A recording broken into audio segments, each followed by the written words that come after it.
નમસ્કાર દોસ્તો, સુપરફાસ્ટ તાજા સમાચારમાં તમારું સ્વાગત છે। દેશ, દુનિયા અને ગુજરાતના તાજા, મોટા અને સૌથી મહત્વપૂર્ણ સમાચાર જાણીએ તે પહેલા તમે ચેનલમાં નવા હોય તો ચેનલને જરૂરથી સબસ્ક્રાઇબ કરીને વિડીયોને લાઇક કરી દેજો।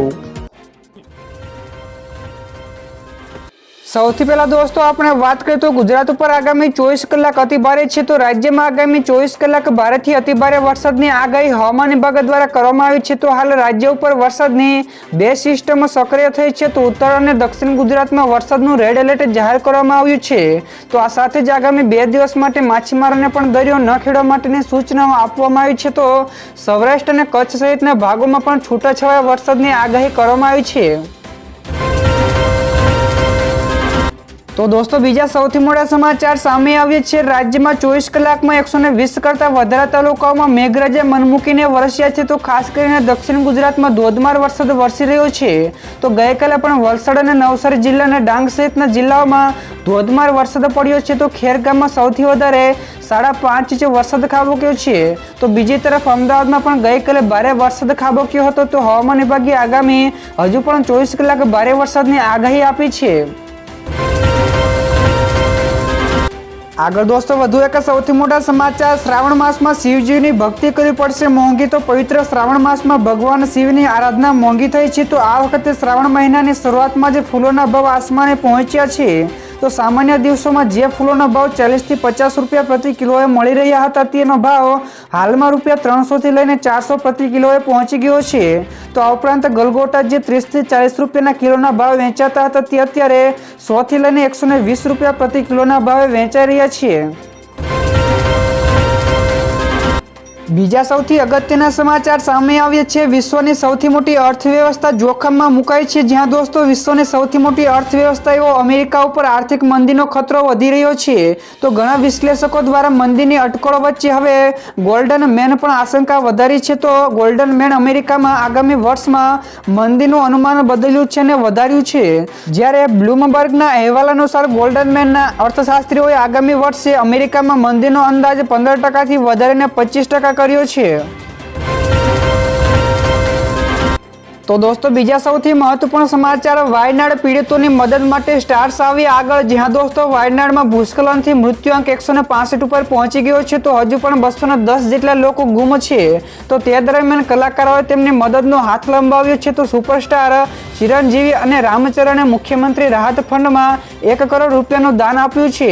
તો જ્યારે મોહનલાલે પીડિતોને 3 કરોડ રૂપિયાનું દાન આપવાની પણ વાત કરી છે। જ્યારે જ્યોતિકા કારથી અને સૂર્યાએ 50 લાખ અને રશ્મિકા મંદાનાએ 10 લાખ રૂપિયાનું દાન આપ્યું છે। તો દોસ્તો ફટાફટ આ સિવાયના બીજા સમાચારની વાત કરવામાં આવે તો હીરાના મોટા કારખાનાઓમાં 10 દિવસનું વેકેશન જાહેર। તો પ્રથમવાર સુરત હીરા ઉદ્યોગોના ઇતિહાસમાં રજા જાહેર કરવામાં આવી છે। તો ઓગસ્ટ મહિનામાં 10 દિવસના વેકેશનની જાહેરાત કરાઈ છે। તો કંપનીઓનું કહેવું છે કે રત્ન કલાકારોને લાંબા સમય સુધી કામ મળે તે માટે વચ્ચે રજા જાહેર કરવામાં આવે છે।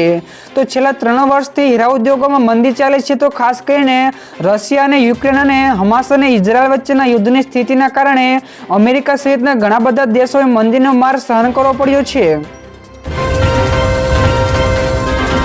ત્યાર પછી દોસ્તો બીજા સૌથી મહત્વપૂર્ણ સમાચાર, સરદાર સરોવર ડેમની જળ સપાટી 124.88 મીટરે પહોંચી છે। જ્યાં દોસ્તો રાજ્યમાં અને ઉપરવાસમાં વરસાદ પડતા પાણીની આવકમાં સતત વધારો થઈ રહ્યો છે। તો સરદાર સરોવર ડેમની જળ સપાટી 124.88 મીટરે પહોંચી છે। જેમાં સરદાર સરોવર ડેમમાં પાણીની આવક 75,148 ક્યુસેક થઈ છે। તો મધ્યપ્રદેશમાં ભારે વરસાદથી ડેમમાં પાણીની આવકમાં સતત વધારો નોંધાઈ રહ્યો છે। તેમજ નર્મદા ડેમનું હજુ પણ 15 મીટર ખાલી છે। તો સરદાર સરોવર ડેમમાં 2101.02 MCM પાણી જમા થયું છે। ત્યારબાદ દોસ્તો બીજા સૌથી મોટા સમાચાર સામે આવ્યા છે। રૂપિયાને લઈને સૌથી મોટા સમાચાર, તો અમેરિકાની ખરાબ જોબ રિપોર્ટથી શરૂ થયેલા ઘટાડાનો સિલસિલો ચાલુ છે। તેની વ્યાપક અસર પણ સમગ્ર વિશ્વમાં જોવા મળી રહી છે। તો પહેલા તેની અસર શેર બજાર ઉપર દેખાય છે તો હવે ચલણમાં પણ તેની અસર જોવા મળી રહી છે। તો ભારતીય રૂપિયો ગઈકાલે નબળા સ્તરે ઉપર ખુલ્યો હતો અને અમેરિકી ડોલર સામે 83ના ઓલ ટાઈમ હાઈના લોના સ્તરે પહોંચી ગયો હતો। તો સ્થાનિક ચલણમાં આ તીવ્ર ઘટાડાનું મુખ્ય કારણ ભારતીય શેર બજારોમાં ઘટાડાનો છે તો વિદેશી મૂડીમાં પણ પાછું ખેંચવું પણ છે। ત્યાર પછી ઝડપથી દોસ્તો આગળના બીજા સમાચારની વાત કરવામાં આવે તો રદ કરો સીબીઆરટીની પદ્ધતિ રદ કરો. જી હા દોસ્તો, રદ કરો સીબીઆરટીની પદ્ધતિ રદ કરોના નારાથી ગાંધીનગરમાં રામકથા મેદાન ગુંજી ઉઠ્યું છે.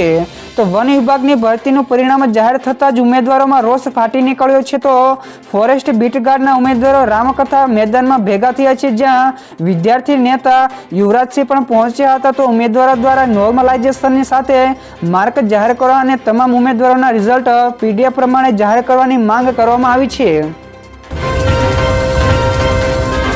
ત્યારબાદ દોસ્તો આગળના બીજા સમાચારની વાત કરવામાં આવે તો અમદાવાદમાં અતિભારે વરસાદ. તો ગઈકાલે અમદાવાદમાં બપોર બાદ વાતાવરણમાં એકાએક પલટો જોવા મળ્યો હતો, ત્યારે સાંજના સમયે ભારે વરસાદ પડ્યો હતો. તો ભારે વરસાદના પગલે રસ્તા ઉપર પાણી પણ ફરી વળ્યા હતા, જેના કારણે વાહન ચાલકો પણ મુશ્કેલીમાં મુકાયા છે. જેના કારણે આગામી 2 દિવસ માટે હવામાન વિભાગે રાજ્યમાં હજુ પણ ભારેથી અતિભારે વરસાદની આગાહી કરવામાં આવી છે. ત્યાર પછીના દોસ્તો આગળના વધુ એક સૌથી મહત્વપૂર્ણ સમાચાર ખેડૂતો માટે ખુશખબર. તો સિંચાઈમાં રેલમછેલ. જ્યાં દોસ્તો ગુજરાતની જીવાદોરી સરદાર સરોવર ડેમમાં પાણીની આવક વધી રહી છે. તો હાલ પાણીની આવક 60%થી વધુ થતા ખેડૂતો માટે સારા સમાચાર છે. તો સરદાર સરોવર યોજનામાં હાલ 2,04,901 MCFT એટલે કે કુલ સંગ્રહ શક્તિના 61% જળ સંગ્રહ થયો છે, જ્યારે આ સિવાય રાજ્યના અન્ય 206 જેટલા જળાશયોમાં 3,25,927 MCFT એટલે કે કુલ સંગ્રહ શક્તિના 58.19% જેટલો જળ સંગ્રહ નોંધાયો છે. ત્યારબાદના દોસ્તો આગળના બીજા સૌથી અગત્યના સમાચાર. 2 દિવસ માટે અમદાવાદ અને ગાંધીનગરમાં મેઘરાજા ધમરોળશે. જ્યાં દોસ્તો રાજ્યમાં આગામી 5 દિવસ વરસાદની આગાહી કરી છે, જેમાં 2 દિવસ તો દરમિયાન સમગ્ર ગુજરાતમાં ભારે વરસાદની શક્યતા છે, જેમાં અમદાવાદ અને ગાંધીનગરમાં સૌથી વધારે એટલે કે ભારે વરસાદની આગાહી છે. તો ઘણા બધા ભાગોમાં પણ અતિભારે વરસાદની આગાહી કરવામાં આવી છે. તો આજે રાજસ્થાન ઉપર દક્ષિણ પશ્ચિમ ભાગ ઉપર એક લો પ્રેશર સિસ્ટમ સક્રિય થઈ છે, જેના કારણે ઉત્તર ગુજરાતમાં પણ 2 જિલ્લાઓમાં અતિભારે વરસાદની આગાહી છે.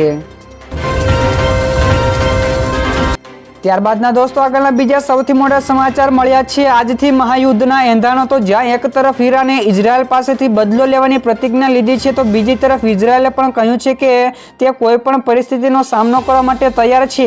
જ્યારે એવી આશંકા છે કે ઈરાન અને હિઝબુલ્લા આજે ઇઝરાયલ ઉપર હુમલો કરી શકે છે. તો આ ઉપરાંત હુમલાને રોકવા માટે ઇઝરાયલ ઈરાન ઉપર અગાઉથી જ હુમલો કરી શકે છે તેવી પણ માહિતી સામે આવી છે. તો ઇઝરાયલ અને ઈરાન વચ્ચે ગમે ત્યારે યુદ્ધ થઈ શકે છે. ત્યારબાદ દોસ્તો આગળ વધુ એક સૌથી મોટા સમાચાર સામે આવ્યા છે. ભારત અને બાંગ્લાદેશ બોર્ડર ઉપર હાઈ એલર્ટ. જ્યાં દોસ્તો બાંગ્લાદેશમાં કાયદો અને વ્યવસ્થાની સ્થિતિને જોતા BSF ભારત અને બાંગ્લાદેશ સરહદ ઉપર હાઈ એલર્ટ જાહેર કર્યું છે. તો BSFના એક વરિષ્ઠ અધિકારીએ જણાવ્યું છે કે BSFના DG પણ કોલકાતાએ પહોંચી ગયા છે. તો બાંગ્લાદેશમાં સ્થિતિ નિયંત્રણની બહાર પહોંચી ગઈ છે. તો શેખ હસીનાએ પણ PM પદેથી રાજીનામું આપી દીધું છે. તો સમગ્ર બાંગ્લાદેશ બોર્ડર ઉપર 24 કલાક માટે એલર્ટ છે. તો આ દેશમાં હવે સેના વચગાળાની સરકાર બનાવશે. તો દોસ્તો ફટાફટ આ સિવાયના બીજા સમાચારની વાત કરવામાં આવે તો ઔરંગા નદીનું રૌદ્ર સ્વરૂપ. વલસાડની હાલત ખરાબ છે, જ્યાં દોસ્તો ઉપરવાસમાં સતત વરસી રહેલા ભારે વરસાદના પગલે ઔરંગા નદી ગાંડી તૂર બની છે. તો વહેલી સવારથી જ નદીનું જળસ્તર ભયાનક સપાટીને પાર કરી જતા તંત્ર એલર્ટ થયું છે. તો કાંઠા વિસ્તારના લોકોને સલામત સ્થળે ખસેડવાની કામગીરી હાથ ધરવામાં આવી રહી છે. તો વલસાડના હનુમાન ભાંગડા ગામમાં નદીના પાણી ફરી વળતા ગામ બેટમાં ફેરવાઈ ગયું છે. તો નદીની જળ સપાટી આગામી થોડા કલાક સુધીમાં ઘટતા તંત્રએ રાહતનો શ્વાસ લીધો છે. ત્યાર પછીના દોસ્તો આગળના વધુ એક સૌથી મોટા સમાચાર સામે આવ્યા છે. 57 વર્ષમાં સૌથી મોટો ઘટાડો નોંધાયો છે. જ્યાં દોસ્તો ભારતીય શેર બજારમાં ગઈકાલે ભારે ઘટાડો જોવા મળ્યો હતો. તો સેન્સેક્સમાં 2222 પોઈન્ટ અને નિફ્ટીમાં પણ 662 પોઈન્ટનો ઘટાડો થયો હતો. તો આ ઘટાડા પાછળ વૈશ્વિક કારણ પણ જવાબદાર ગણાઈ રહ્યા છે. તો અમેરિકામાં મંદીના ભણકારા વચ્ચે બજાર તૂટ્યું છે. તો જાપાનના શેર બજારમાં પણ હલચલ છે. તો આ વચ્ચે આ સિવાય તાઇવાનના શેર બજારમાં પણ બેન્ચમાર્ક ઇન્ડેક્સ તાઇપાને 57 વર્ષમાં સૌથી મોટો ઘટાડો થયો છે. તો તાઇપે 8.4% ઘટ્યો છે. તો તો દોસ્તો ત્યાર પછીના બીજા સૌથી મોટા સમાચાર સામે આવ્યા છે. ભારત 400 ચાઇનીઝ કંપનીઓનું રજીસ્ટ્રેશન કરશે રદ. જ્યાં દોસ્તો ભારત સરકાર ફરી એકવાર ચીનની કંપનીઓ સામે કાર્યવાહી કરવાની તૈયારીઓ કરી રહી છે. તો કોર્પોરેટ અફેર્સ મંત્રાલય અનુસાર ટૂંક સમયમાં જ લગભગ 400 જેટલી ચીની કંપનીઓ સામે કાર્યવાહી કરી શકે છે. તો મંત્રાલય પાસેથી મળેલી માહિતી અનુસાર આ કંપનીઓ ઓનલાઈન જોબ, ઓનલાઈન લોન સંબંધિત છેતરપિંડીઓમાં સામેલ છે. તો આ કંપનીઓએ 17 રાજ્યોમાં લોકોને નાણાકીય છેતરપિંડીનો શિકાર પણ બનાવ્યો છે.